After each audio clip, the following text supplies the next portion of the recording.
Kimpi De Leon, pahinga muna sa love life at focus muna kay Lord.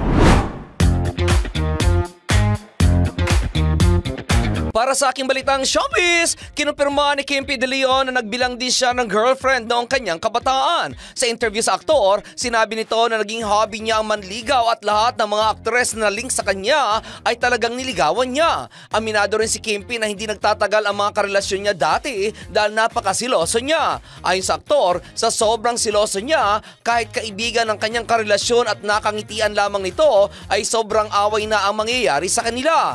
Kapag may isang bagay raw na hindi sila napagkasunduan ay hindi na niya ito kakausapin at iiwasan na, kaya't marami raw sa mga nakarelasyon niya ay wala talagang naging closure. Pero noong nagkaedad na raw siya ay na-realize niya ang kanyang pagkakamali, kaya't binalikan niya ang mga ito at nagsorry siya dahil naging matured na ang pananaw niya sa buhay. Ayon pa kay Kimpi, huli niyang nakarelasyon ay noong 2010 at ito ay isang non-showbiz girl. Ngayon umano ay matagal na siyang single at pahinga muna siya sa kanyang love life dahil focus muna siya sa Panginoon. Binigay raw muna niya ang kanyang time sa Lord kung saan dito niya raw natagpuan ang peace of mind.